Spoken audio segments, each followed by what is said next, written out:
Thank you. Thank you for having me. It's amazing. It's beautiful. Thanks. Aw. I'm excited you're here. We have a long history, don't we? Yeah, like, I mean, almost 15 years. Literally, yeah. Yeah, Kelley and I worked together years ago. Yeah, Jenny was my manager. I was. Oh no, this is when having former teammates on your podcast can be kind of nerve wracking. Not nerve-wracking at all. She had the most nerve-wracking experience being my manager. I'm sure this is light work. I'm not gonna lie. I talk about milestones in my life and breaking you and getting into a close relationship with you and getting to getting to a place where you weren't so defensive, I think is what it was, man. I'm still defensive. She is, but you listen now, I think, right? Yeah, And that's yeah. the main difference. And, also trusting people and knowing who you can trust and who really has your best intentions at heart. That was all really hard for me, but it worked out. It did. I think I learned a lot from that too, because as a manager, it just made me realize, different people are learn different ways, and you got to talk to them and have a different kind of relationship. But if you're a genuine person, if you're authentic, if you mean well, you get through to people who are, hesitant to trust. And so it took a lot of work for both of us, but it wasn't something that I was willing to give up on. Obviously. Obviously. I was like, oh no, like we're breaking this nut. I'm dealing with this head on right now. And I was like, I can't believe she's calling me back. Oh man, no, we had some great times though. It was really fun. We had a good time together. But so what you been up to these days? Oh, Reju has been busy. Reju juice, right? Reju juice, yes. So I make all the juices. I make cold pressed juice. So these are my bottles here in the front. These are the strawberry lemonade flavors. I have 10 flavors and ship nationwide. I have a juice bar here inside of a gym locally, and I'm super proud of it and super busy. Oh, I'm so proud of you, man. You've been rocking it. And also, that's what we're sipping on today. So we have our little sip. Yep. We've got some Reju juice, the strawberry lemonade. Yes. With some strawberries and maybe a little vodka. That's our business. Like that. Distilled vodka. Now these are good. We've got our lemon cake here. I think it's a lemon pound cake. Yes, from Nell's Sweet. Oh my goodness, she makes the best stuff. It's so good. One of our sponsors here today. Well, Reju Juice, you've done great things with that. How did that even start? What made you want to do the Reju Juice? So you may remember from when I actually worked for you, sometimes I would have to take off because I had stomach issues. I would be in the hospital dealing with my stomach. I was diagnosed with Crohn's disease when I was about 15 years old. And through juicing, I found basically a pathway to not living in so much pain.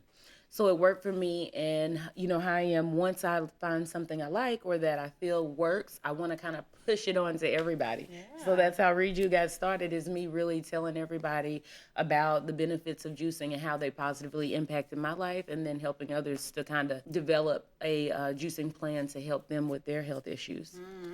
No, and they're delicious. Yes, they are so good. I mean, I always say nobody's going to drink them if it doesn't taste good, so I got to make sure it's great. This one's delicious. I like your ginger one, too. It's very ginger, so it kind of opens up every cell in my body. I feel like when I drink it, I'm like, I am awake. I am here. I'm awakened. I tell everybody to drink the ginger first thing in the morning or before you work out, because it's going to wake you up. Yes, it gets you going. It does. It's so good. So what exactly, going from working where we worked in the service industry to where you're at now with Reju, what inspired you to become an entrepreneur? What made you want to do this for yourself? I think, honestly, entrepreneurship has been in my blood.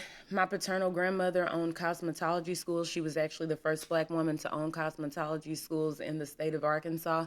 And as a young child, I saw her partner with the local high schools and the colleges to provide like vo-tech learning and to teach girls how to do here in school. So I was exposed to that super young, and then working in spaces like working in management, I just found an area where I felt like I could be of benefit, but then there was always, I want to do it my way. So entrepreneurship is the way to kind of manage yourself, manage your business, and do it your way. And so that was a natural thing for me. Yeah, I love that. And I was talking to Morgan a few weeks ago, and she said basically the same thing. And I believe leadership, you're born with it or you're not born with it. It can be taught, it can be taught. But I love that you say it's in your blood. And also I find that, women entrepreneurs, I mean, they're learning from other strong women. Having those strong women in your family or somebody you can look up to. I mean, we love men too, but, women, we understand each other. And I think that's really awesome. You find when you have strong women in your family, you see leaders come from them too. So I love that. So how did you develop the skills necessary to run this business successfully? Life. One answer, that's it. Life. I mean, honestly, I have a bachelor's degree in business administration, concentrating in business management from Dillard University. I worked for you. You were my manager and mentor for several years and still teach me things. And I have several other women and men in my life that have poured into me at different times to teach me different skills. One of the things that I learned from you was scheduling and time management. I'm still not the best with it today, but Jenny always had like a list of things that we needed to do, scheduling and time management, things like that. So those types of skills, but I think really nothing can prepare you more than just actually living through everyday's challenges. Yeah, I agree. And honestly, if you're in the service industry or hospitality industry, man, you're learning it all.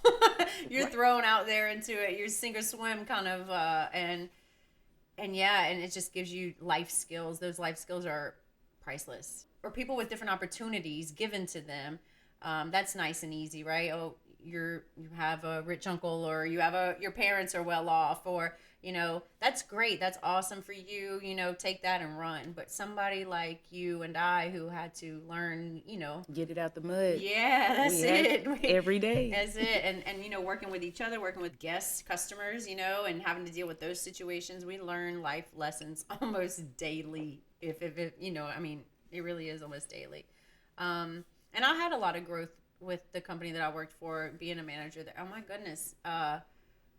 I think back to my early years as a manager, man. I used to take everything personal. You know what I mean? And like now it's just so different, the growth. And I kind of feel the same way you do. I want to teach people how to be managers. And I always felt like that when I had a crew and staff with me. I wanted to make sure, I knew they weren't going to work here forever. I knew they were not going to be here forever. So how can I, teach them the life skills that they need, that I know, that I can instill in them now that they can use later on in life. And that's why I love my job. You get to help shape future leaders. Well, that's it. Thank you. And you said that to me probably 10 years ago. I remember kind of being in a fit about something. I was in a fit about everything 10 years ago. But whatever I was in a fit about, one of the things that Jenny said to me is she was like, I don't want you to just know how to do this for this situation right now. I want you to be able to take that with you.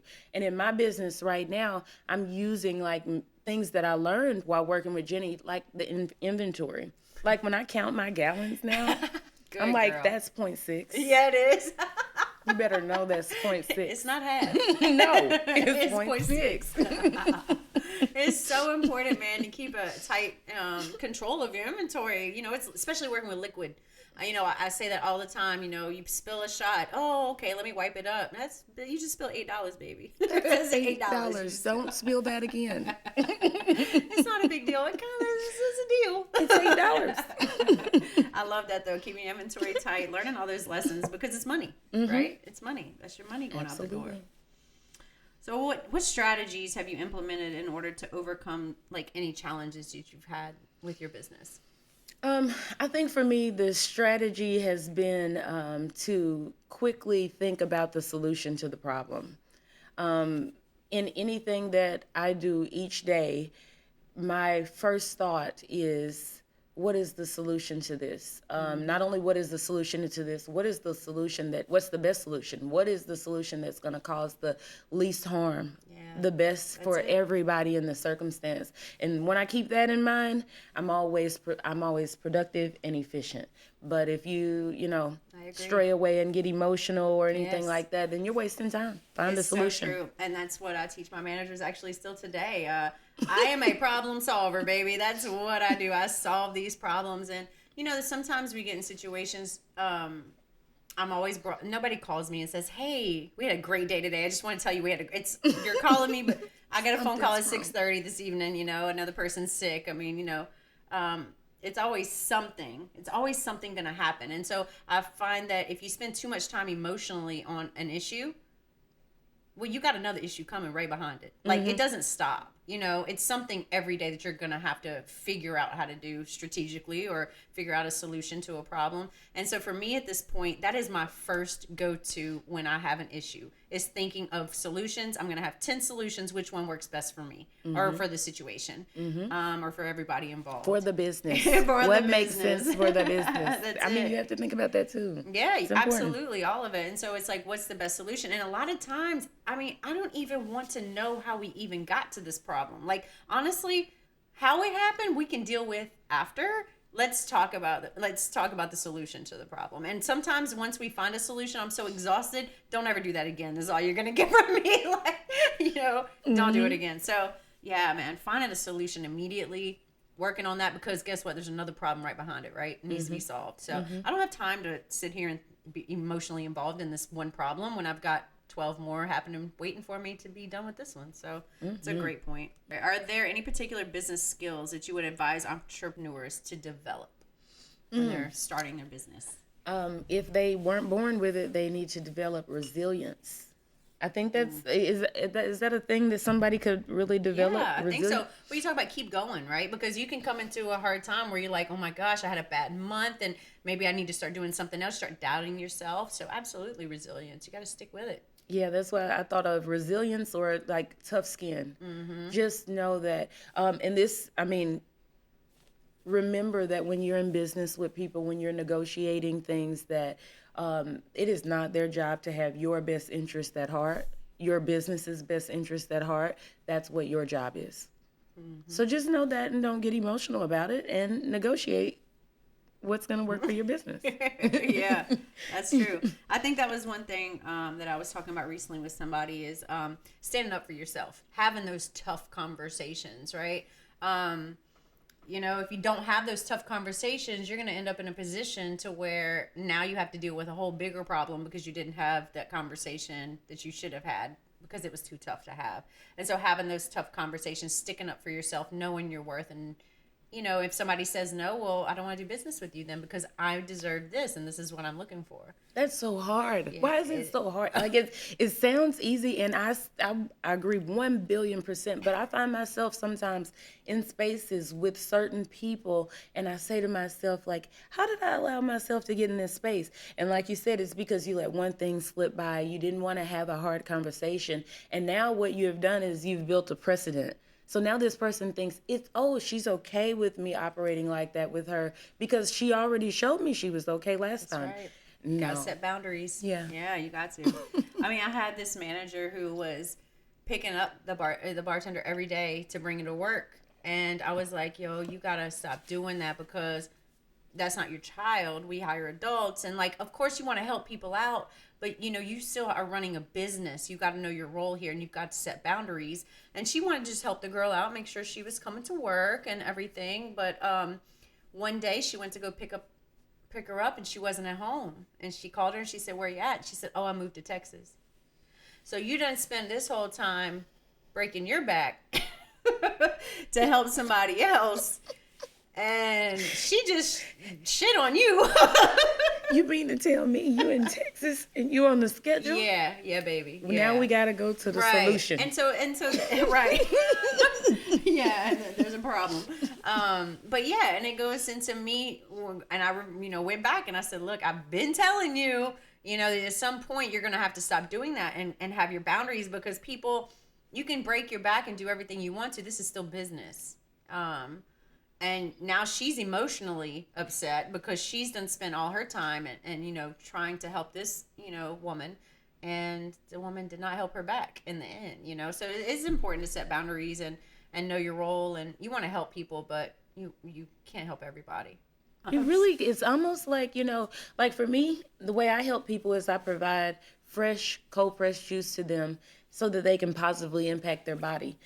Beyond that and being social, of course, I'm going to be socially responsible. I'm going to make sure to pay a fair wage for anybody who works for me and treat them, with the utmost respect. But those boundaries are going to be so important because that can send you out of business. Yeah, that part. Yeah.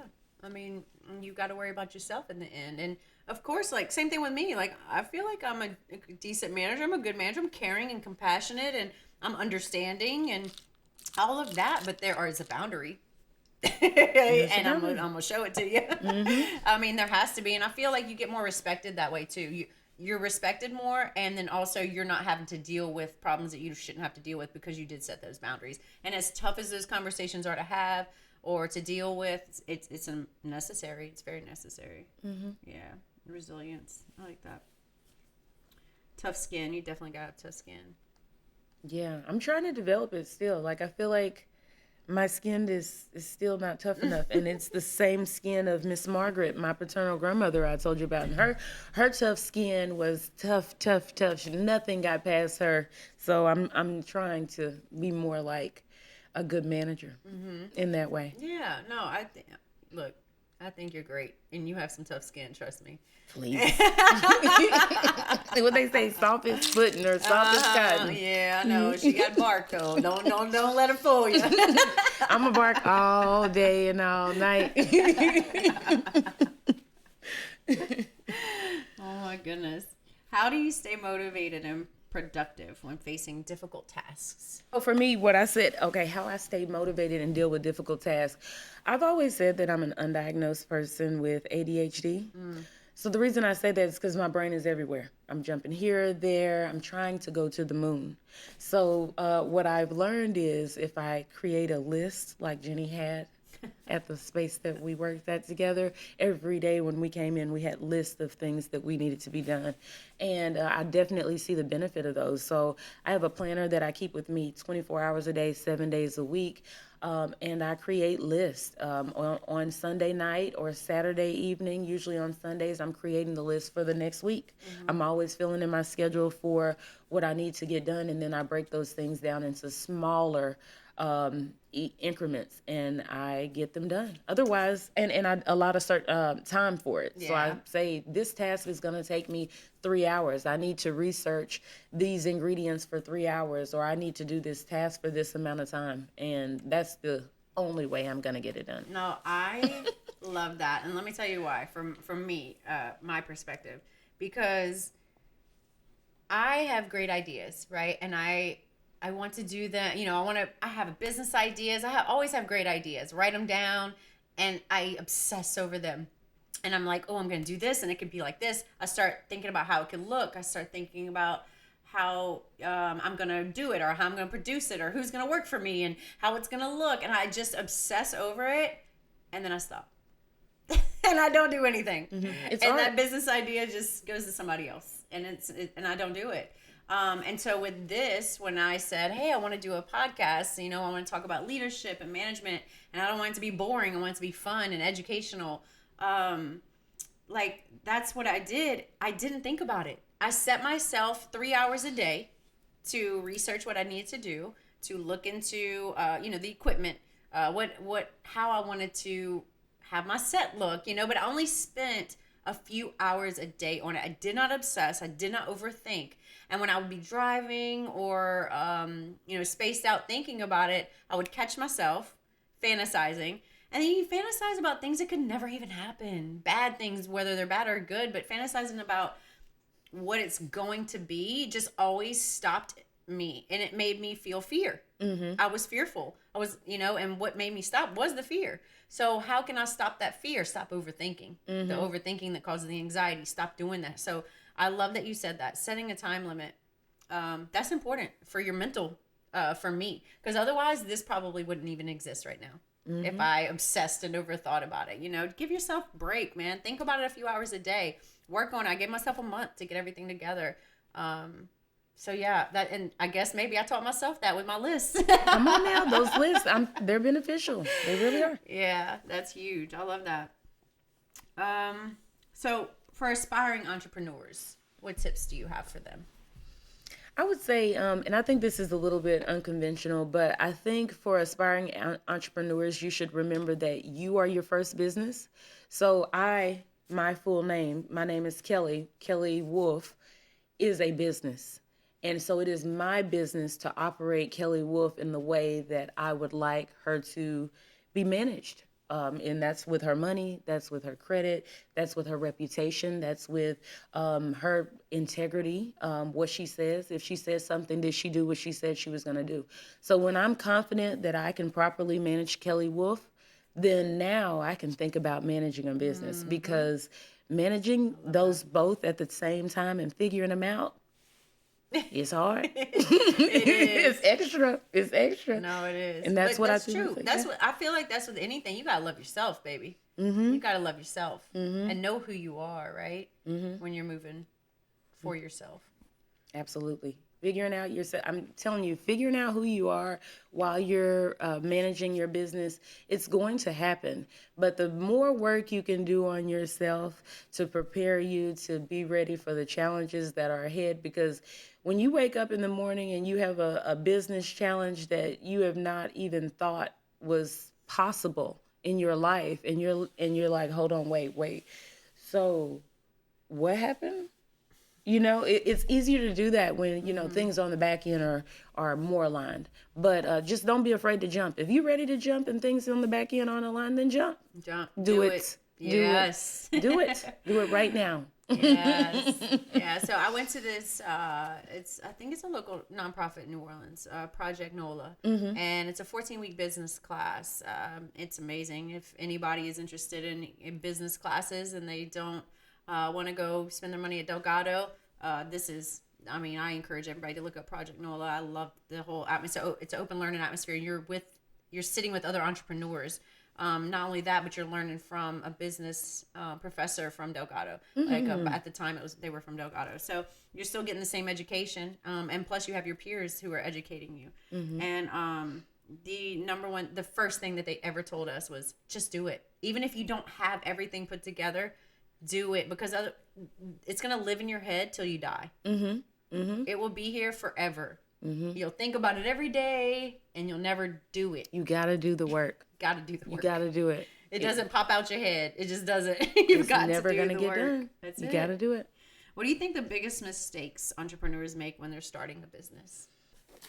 I think I already touched on this, but honestly, I think the biggest mistakes that others make when they're starting their business could either be one of two things. Number one, honestly believing that other business owners have your best interest at heart. That's really not their job. Like, no hard feelings to them or anything like that.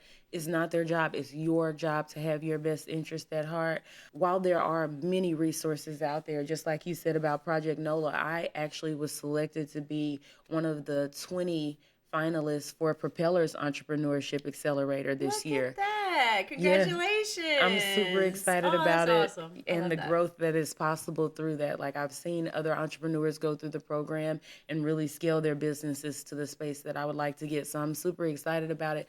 And those resources are available, but like you said earlier, they're not going to fall into your lap.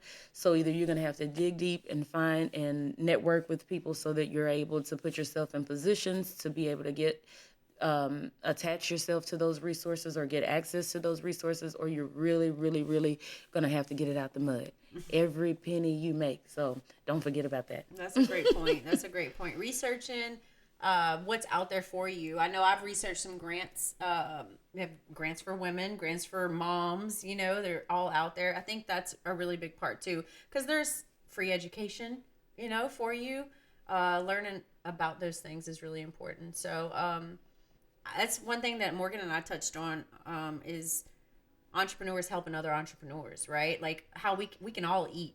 I don't have to keep secrets, because I do mine how I do mine, and you're going to do yours how you do yours. So there's enough money out here for everybody. And so that's my favorite kind of entrepreneur. So what strategies have you implemented to ensure that your business remains competitive? So the strategies that I've implemented is by kind of keeping my boots to the ground, making sure the community knows who I am, being present at like youth events, baseball games, basketball games, cultivating youth. Did a teen summit recently, and I was able to be a part of that. But also those entrepreneurship accelerators, and making sure that I am always around professionals in business that have access to knowledge that I may not have. So I'm always seeking opportunities to be in spaces with other business owners that are more successful than I. I'm always looking for mentors that can help me do things to develop my business. Yes, I agree. You got to surround yourself with other leaders, right? Mm-hmm. And the networking. Networking is, when I did Saints in the City, I have this women's group that we get together. We were getting together once a month, and we would do charity events once a month, a brunch, a movie night. I'm really trying to start getting back into that. I think COVID kind of whipped me, and we didn't do anything. But my favorite thing was, getting together, doing the charity work, and networking. The networking was my favorite part, because you learn so much about others too, and other businesses. And I mean, the Chamber of Commerce has the breakfast, there's so many resources out there to be used. I think you just need to know about them. So I agree. I love networking. It's like my favorite thing to do. And those resources are so valuable. Like in many cases, like you said, you don't have to go to Delgado. You don't have to go and get your degree in business, anything. Those resources will give you that same knowledge and even more, because you'll have access to people who are actually doing the work. Exactly. They're in it. They're just not telling you about it, right? Yeah, I agree. So what advice would you give to somebody who's looking to start their own business? I would say go for it. Don't let anybody stop you. Do whatever you want to do. It's your life. You only live once. Spend it doing exactly what you want, as many seconds as you possibly can. It's true. Yeah, we're not here forever, are we? And we don't know when we leave. That's it. We don't. I love that. Are there any particular anything finance wise, you can give advice to somebody, or you've had to dig deep, and you've had to I don't know, are you still working your other jobs too and doing Read You just finally dedicated? 100% entrepreneur. It's a year this week. I love it. That's amazing. Yeah, it's been the hardest year of my life. That's awesome. So what do you think was the toughest, have you ever been at your breaking point where you were like, should I keep moving forward with this? Yeah, I would get there all the time. I almost put an application in for a job, but I forgot how to do a resume. So I was like, but honestly, I'm supposed to, I'm an entrepreneur because I'm an entrepreneur. And whatever happens, even if I go back to work, I'm still an entrepreneur because it's who I am. Yeah. So what keeps you motivated though in those breaking times when you're like, I feel like I want to give up, but you know what? I'm not going to do that.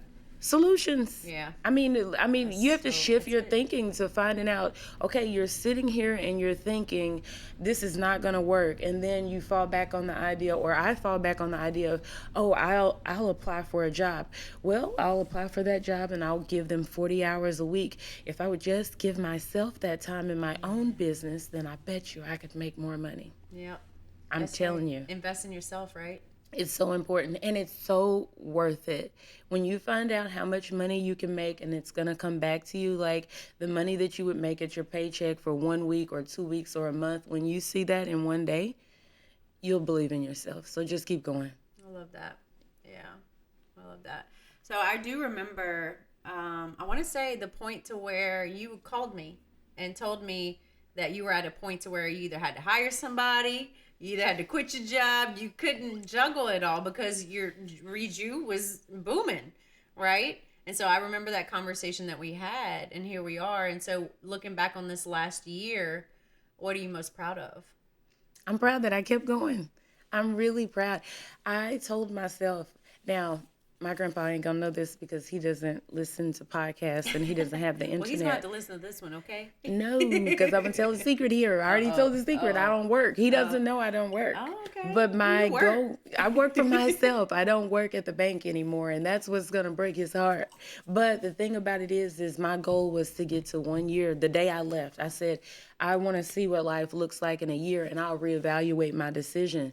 And what I learned in that year is that I believe in myself, and I can do anything that I put my mind to. And you can do it too. Absolutely. I'm telling you, anybody can do it. And it's tough because a lot of times, I've dealt with, I don't want to say depression or whatever it is, I've dealt with throughout. Have. And, it's, you get to a point into your life where you recognize it. It's not, you're not young anymore. So you're like, why am I feeling like this? You recognize it. And it's still hard to get yourself, put your boots on and get out of bed. It's difficult still.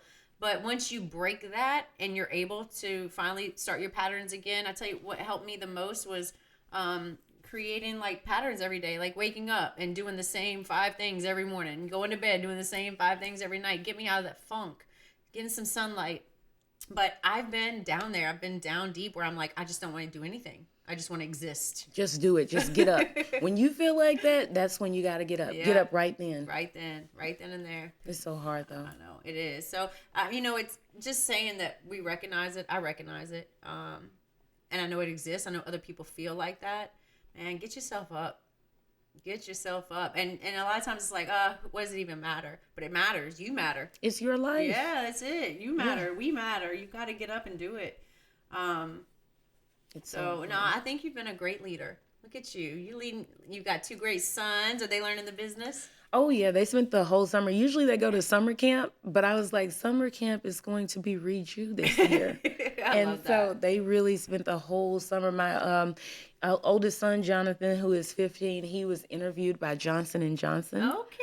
Who was a sponsor at an event we did for the 4th of July during Essence. I love that. He saw me be interviewed by WDSU News. And so he's just been exposed to so much, and I'm super proud of it. I think it's awesome. Going to help shape him to be into a great leader himself. I love that. You got your boys on deck with what you're doing. You've got, I guess, your employees, your team members. They're employees. I'll get them a Roth or something set up.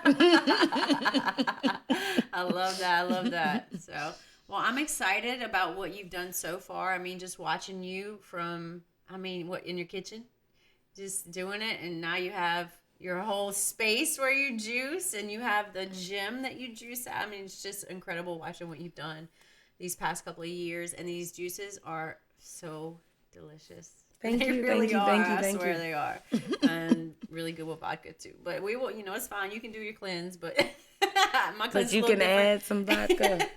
They add Crown Royal to the carrot apple. Okay. Don't sleep on it. Carrot apple with Crown? I call it a King Crown. It's good. Stop. I'm telling you, my boyfriend Next does that all the time. Next time you come on here, baby, you can bring me a King Crown, please. You didn't tell me about that when I was on my drinks. Come on now. I like some Crown. We got one next time. Okay. We'll bring it. Yes. So it's carrot. What's all in the juice? It's just carrots and apples in that one. So, nice. But it's so sweet from the apples, and their carrots and apples are amazing for your body.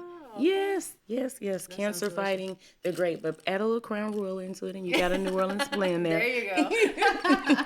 And be like, I'll walk up to the Reju tent. Can you hand me that bottle that's underneath the table? Add a little shot. We got it. Juice. We got it. That's funny. Bartenders at heart. As Come on. Always. You never get out of that skill. Forever. Absolutely. Well, I just want to say thank you so much for being on the show and being on the podcast and sharing your experience and your stories. And like I said, it's been a blessing watching you grow, and I love it. And I can't wait to see what else you guys do. Say you guys, because I know you're a team over there. Yeah. I know it feels like one person a lot of times, Absolutely. Right? So we're going to put your information on the website. How can they find you? What socials? Where are your socials? I'm on Instagram at juice_reju. You can go to the website at www.rejujuice.com. That's REJUJUICE.com, and on Facebook at juice_reju. So follow me and I'll follow you back. There you go. Get you some juices. And like you said, you ship nationwide, right? I ship nationwide. There we go. Mm-hmm. So, well, thanks again. I'm excited. I can't wait to see what you're doing in the future, and can't wait to get more juice. Thank you for inviting me. I really appreciate it. Thank you. Yeah. Cheers to Thanks Management. Hey, let's go.